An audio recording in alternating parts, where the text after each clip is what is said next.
A man was already dead when the story began. The survivalist knelt over the nearly naked corpse, fingers stained with soil as he buried it without ceremony in the cold, damp earth. No words were spoken, no prayers offered. In this world, the dead didn't matter. Only the living did, and those who remained had to earn their breath every single day. He lived alone, deep in the woods, far beyond the reach of whatever civilization once was. His life was stripped to the bone, survival through precision and ritual. He fertilized crops with ash and waste, foraged berries with practiced hands, washed what few clothes he owned in a stream that didn't ask questions. And at night, he circled his cabin, resetting bear traps, listening to the darkness for footsteps that didn't belong. Then came the knock, a soft, unassuming sound, but it could have been a gunshot for the terror it struck in his chest. Outside stood two women, strangers, fragile, famished, and without weapons, or so it seemed. The older one, Catherine, did the talking. The younger, Milya, remained still. Catherine offered him seeds, jewelry, worthless things in a dead economy. He said nothing, raised the shotgun, waited. Finally, the old woman offered something that still held value in this ruined world. Milya. The girl's body was the last currency they possessed in exchange for food. The deal was struck. The survivalist locked Catherine in a back room, then took what he was offered. There was no passion, no cruelty, only transaction. They were all traitors in decay, each trying to make it through one more day. Come morning, he ordered them gone. Catherine stepped outside. Milya followed, but paused. She turned back, not to beg, but to clean him. She shaved his face with quiet hands, lathering soap on skin hardened by solitude. He didn't stop, they stayed. Days turned into a strange kind of routine. Milya tilled the soil beside him. Catherine cooked what little they grew.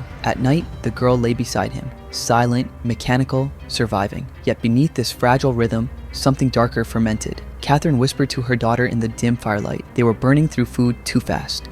There was only one mouth they didn't need. Milya stole the final shells from his shotgun, but the murder never came, because danger arrived first. It began with a single misplaced footprint, an intruder's mark in the mud, then silence. Then Milya gone, snatched while bathing. He ran through the woods with nothing but a knife and an empty gun, tracked them by broken branches, by the stench of desperation. When he finally found her, the kidnapper turned, raised a gun, and fired. The shot hit his stomach. The world bled red and rang silent. The kidnapper closed in to finish him with a knife, saving his bullet. But survival isn't kindness, it's instinct. And even wounded, the survivalist moved fast enough. His blade found the man's throat. Milya didn't run, she dragged him back. Catherine helped. They dug into the wound and pulled the bullet from his gut. Screams filled the cabin for the first time. Fire sealed the wound. Infection took hold. Catherine wanted to let him die.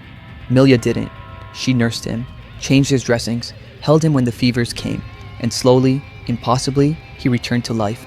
But so did the threat. The raiders came at night. 6 men, starved and savage, surrounded the cabin. The trio had only 2 shells and a single bullet left. Not enough, not nearly. They stayed quiet, huddled together as wood splintered and iron groaned, but the cabin held. At dawn, they emerged to find everything gone. Crops trampled, food stolen, the farm gutted, and so hunger returned. The days that followed were hollow and long, soil too barren, traps too empty. Catherine whispered again, "Too many mouths, not enough food."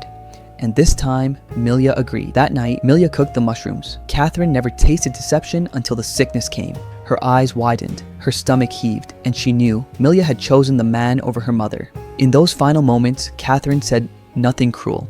She only asked for her wrist to be cut cleanly and for her body to be buried deep.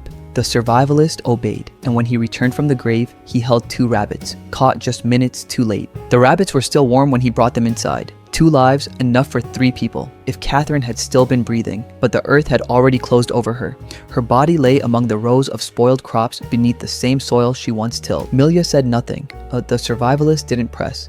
In this world, the choices one made in the dark were never questioned in the daylight. They cleaned the rabbits in silence, blood on their hands, meat for the fire. And as the flames crackled, he began to speak, not to accuse, not to confess, but to remember. He told her about his brother, Augustus, how they used to sneak into encampments at night, stealing, running, never taking more than they could carry. One morning, through the branches, the survivalist saw them again, figures slinking between trees. The raiders had returned. There was no time. They had to flee, but not without the seeds. Those precious grains wrapped and hidden in the greenhouse were their last hope for growing food elsewhere. Without them, they'd be running towards starvation. Milya volunteered. The survivalist stood watch while she slipped inside the greenhouse, collected the seeds, and reached for a machete. But the blade scraped metal. A single noise, loud enough. The chase began instantly. They ran through the brush, over damp earth, hearts pounding louder than footsteps, but the forest was too thin and the raiders too many.